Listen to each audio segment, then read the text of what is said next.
ಸರ್ಕಾರಕ್ಕೆ ಧಿಕ್ಕಾರ. ಅನ್ಯಾಯ ಅನ್ಯಾಯ ಅನ್ಯಾಯ ಅನ್ಯಾಯ. ಕಾಂಗ್ರೆಸ್ ಸರ್ಕಾರಕ್ಕೆ ಧಿಕ್ಕಾರ. ಅನ್ಯಾಯ ಅನ್ಯಾಯ ಅನ್ಯಾಯ ಅನ್ಯಾಯ. ಕಾಂಗ್ರೆಸ್ ಸರ್ಕಾರಕ್ಕೆ ಧಿಕ್ಕಾರ. ಅನ್ಯಾಯ ಅನ್ಯಾಯ ಅನ್ಯಾಯ ಅನ್ಯಾಯ. ಕಾಂಗ್ರೆಸ್ ಸರ್ಕಾರಕ್ಕೆ ಧಿಕ್ಕಾರ. ಅನ್ಯಾಯ ಅನ್ಯಾಯ ಅನ್ಯಾಯ ಅನ್ಯಾಯ.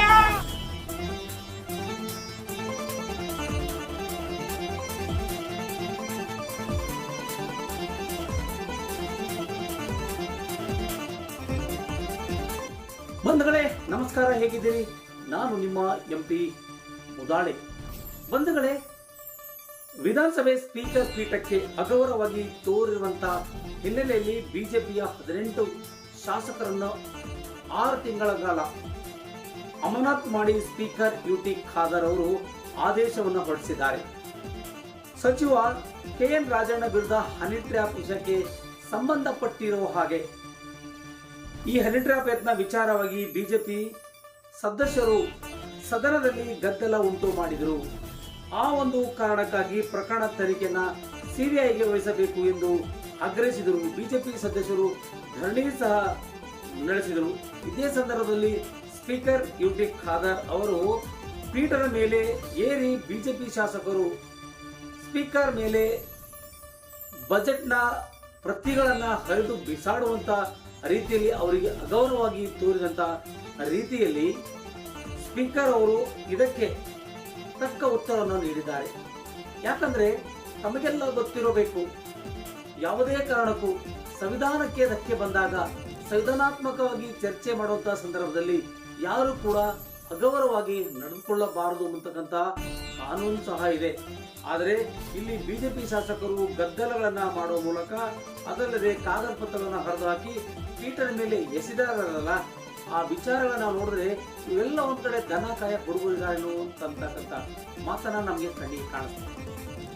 ಯಾಕಂದ್ರೆ ನಾವಿಲ್ಲಿ ಆಲೋಚನೆ ಮಾಡಬೇಕಾಗಿರೋದು ಒಂದೇ. ಯಾಕಂದ್ರೆ 18 ಜನ ಈ ಶಾಸಕರಿದಾರಲ್ಲ ಬಿಜೆಪಿಯವರು, ಅದರಲ್ಲಿ ಮತ್ತು ಕಾಂಗ್ರೆಸ್ ಅವರು ಸೇರ್ಕೊಂಡಿದ್ದಾರೆ.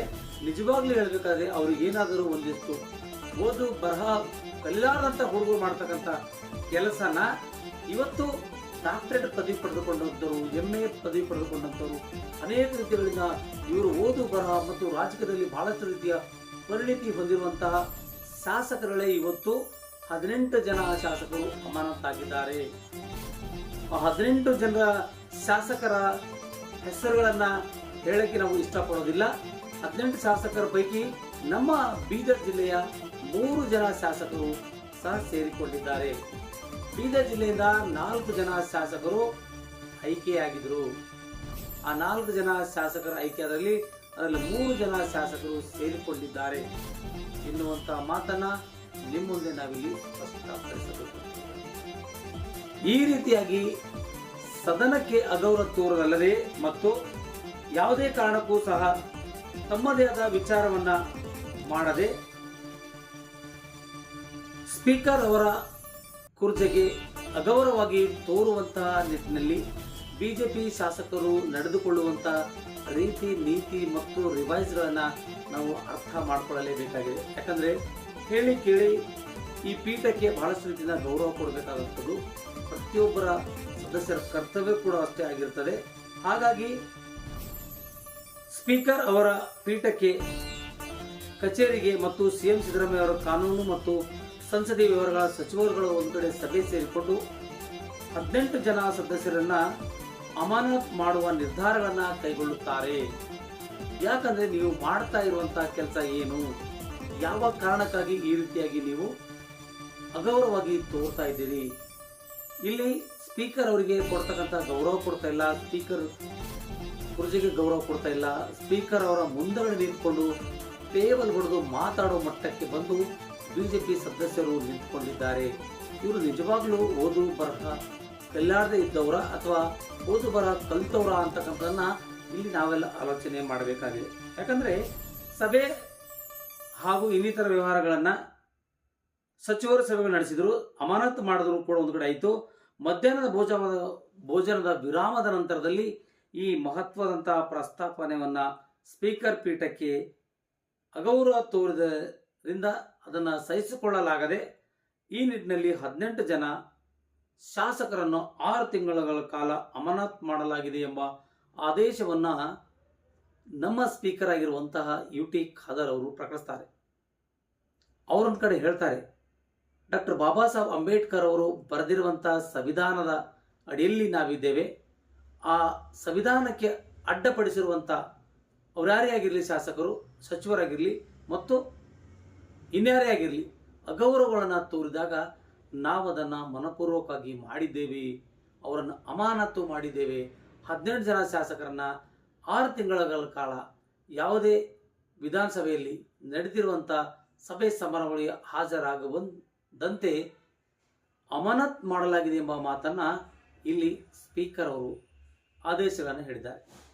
ಈ ಒಂದು ಗೊಂದಲ ನಿವಾರಣೆಗೆ ಪ್ರಮುಖ ಕಾರಣ ಬೀದರ್ ಜಿಲ್ಲೆಯ ಶಾಸಕರಾಗಿರ್ತಾರೆ ಡಾಕ್ಟರ್ ಶೈಲೇಂದ್ರ ಬೆಲ್ದಾಳೆ ಮತ್ತು ಬಹಳಷ್ಟು ಬುದ್ಧಿವಂತಿಕೆಯಿಂದ ಮಾತನಾಡುವಲ್ಲ ಮಾತಿನ ಮಲ್ಲ ಅಂತ ಹೇಳಿಕೊಳ್ಳುವಂಥ BJP ಶಾಸಕ ಶರಣು ಸಲ್ಗಾರ್ ಅವರು ಹಾಗೂ ಇನ್ನೂ ಅನೇಕ ಜನರು ಸೇರಿಕೊಂಡು ತಮ್ಮದೇ ಆದ ರೀತಿಯಲ್ಲಿ ಇಲ್ಲಿ ಕೆಲಸ ಮಾಡ್ತಾ ಇದ್ದಾರೆ. ಅಂಥ ಪರಿಸ್ಥಿತಿಯಲ್ಲಿ ಅಗೌರವವಾಗಿ ತೋರಿರುವಂಥ ಪೀಠಕ್ಕೆ ಅಗೌರವವಾಗಿ ತೋರುವಂಥ ಶಾಸಕರನ್ನು ಕೂಡಲೇ ಅಮಾನತ್ ಮಾಡಿ 6 ತಿಂಗಳ ಕಾಲ ಅವರು ವಿಧಾನಸಭೆಯ ಸಭೆ ಸಮಾರಂಭಗಳಿಗೆ ಭಾಗವಹಿಸದಂತೆ ನೋಡಿದ್ದಾರೆ, ಆದೇಶಗಳನ್ನು ಹೊರಡಿಸಿದ್ದಾರೆ. ಈ ವಿಷಯ ಯಾಕೆ, ಯಾವ ಕಾರಣಕ್ಕಾಗಿ ಬಂತು ಅನ್ನೋದನ್ನು ನಾವಿಲ್ಲಿ ಆಲೋಚನೆ ಮಾಡಿದಾಗ ತುಮಕೂರಿನ ಸಚಿವರಾಗಿರುವಂಥ KN ರಾಜಣ್ಣ ಅವರಿಗೆ ಹನಿ ಟ್ರ್ಯಾಪ್ ಆಗುತ್ತೆ. ಈ ಹನಿ ಟ್ರ್ಯಾಪನ್ನು CBIಗೆ ನೀಡಬೇಕೆಂದು ಆಗ್ರಹಿಸಿ ಕೆಲವರು ಧರಣಿ ಮತ್ತು ಪ್ರತಿಭಟನೆ ಮಾಡ್ತಾರೆ. ಅದರಲ್ಲದೆ ಬಜೆಟ್ ಕಾಪಿಗಳನ್ನು ಕೊಟ್ಟಿದ್ದಾಗ BJP ಶಾಸಕರನ್ನ ಮಕ್ಕಳು ಕೂಡ ಆ ರೀತಿ ಎಸೆಯಲ್ಲ ರೀ, ಮಕ್ಕಳು ಕೂಡ ಆ ರೀತಿ ಎಸೆಯಲ್ಲ, ಅವ್ರ ಮೇಲೆ ಹಿಂಗೆಲ್ಲ ಹರಿದು ಬಿಸಾಕ್ತಾರೆ. ಸಣ್ಣ ಸಣ್ಣ ಮಕ್ಕಳು ಹೆಂಗೆ ಬಿಸಾಕ್ತಾರಲ್ಲ, ಯಾವುದೋ ಈ ಬರಲಾರದೇ ಇರೋಂಥ ಮಕ್ಕಳು ಸಣ್ಣವರಿರುವಾಗ ಹಾಡ್ತಕ್ಕಂಥ ಕೆಲಸನ ಇವತ್ತು ನಮ್ಮ ಶಾಸಕರು ಮಾಡ್ತಾ ಇದ್ದಾರೆ. ಇವರಿಗೆಲ್ಲ ನಾವು ಆರಿಸಿ ಕಳಿಸಿರೋದು ಇದನ್ನೇ ಮಾಡ್ಲಿಕ್ಕೆ ಕಳಿಸಿದೀವ ಅಂತಕ್ಕಂಥ ವಿಚಾರವನ್ನು ಕೂಡ ನಮ್ಮ ಮುಂದೆ ಇಲ್ಲಿ ಮೆಲ್ಕು ಹಾಕೊಳ್ತಾ ಇದೆ. ನಿಜವಾಗ್ಲೂ ಇಷ್ಟೊಂದು ಸಣ್ಣವರ ಇವರು, ಇಷ್ಟೊಂದು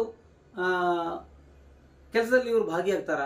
ನಿಜವಾಗ್ಲೂ ಅಭಿವೃದ್ಧಿ ಕಡೆ ಗಮನ ಕೊಡಬೇಕಾದಂಥವ್ರು ಸಣ್ಣ ಸಣ್ಣ ವಿಷಯಕ್ಕೆಲ್ಲ ಈ ರೀತಿಯಾಗಿ ಸಣ್ಣ ಮಕ್ಕಳ ಥರ ಕೆಲಸ ಮಾಡ್ತಾರಲ್ಲ, ಯಾವ ಪುರುಷಾರ್ಥಕ್ಕಾಗಿ ಮಾಡ್ತಾರೆ ಅಂತಕ್ಕಂಥನ್ನ ನಾವಿಲ್ಲಿ ಆಲೋಚನೆ ಮಾಡಬೇಕಾಗಿದೆ.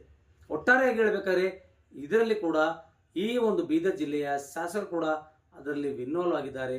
ಅವರು ಕೂಡ ಬಹಳಷ್ಟು ರೀತಿಗಳಿಂದ ಈ ಪುಸ್ತಕಗಳನ್ನು ಹರಿದು ಸ್ಪೀಕರ್ ಮೇಲೆ ಮುಖದ ಮೇಲೆ ಬಿಸಾಕುವಂಥ ಮಟ್ಟಕ್ಕೆ ಬಂದು ನಿಂತಿರೋದು ನೋಡಿದ್ರೆ ನಿಜಕ್ಕೂ ಇದ್ಯಾವುದೋ ಒಂದು ಕಡೆ ಎಲ್ಲ ಒಂದು ಸಣ್ಣ ಪಾರ್ವಲ್ ಮಾಡುವಂಥ ಕೆಲಸಕ್ಕೆ ಕೈ ಹಾಕ್ತಾ ಇದ್ದಾರೆ BJPಯವರು ಅಂತಕ್ಕಂಥ ವಿಚಾರವನ್ನು ನಿಮ್ಮೊಂದಿಗೆ ನಾವು ತರ್ತಾ ಇದ್ದೀವಿ. ಬಂಧುಗಳೇ, ತಮಗೆಲ್ಲ ಗೊತ್ತಿರೋ ಹಾಗೆ ಈ ರೀತಿ ಮಾಡೋದನ್ನು ಸರಿನಾ ಅಥವಾ ತಪ್ಪಾ ಅನ್ನೋದನ್ನು ಅರ್ಥ ಮಾಡಿಕೊಂಡು ನಮ್ಮ ಸುದ್ದಿವಾಹಿನಿಗೆ ಸಬ್ಸ್ಕ್ರೈಬ್ ಮಾಡ್ಕೊಳ್ಳಿ, ಲೈಕ್ ಮಾಡಿ, ಶೇರ್ ಮಾಡಿ, ಕಮೆಂಟ್ಸ್ ಮಾಡೋ ಮೂಲಕ ತಮ್ಮ ಅನಿಸಿಕೆ ಅಭಿಪ್ರಾಯಗಳನ್ನು ತಿಳಿಸಲು ಈ ಮೂಲಕ ನಾನು ಮನವಿ ಮಾಡಿಕೊಳ್ತೇನೆ. ಮುಂದಿನ ಸುದ್ದಿಗಾಗಿ ಮತ್ತೆ ಬರ್ತೀನಿ. ಅಲ್ಲಿವರೆಗೂ ನಮಸ್ತೆ, ಧನ್ಯವಾದಗಳು.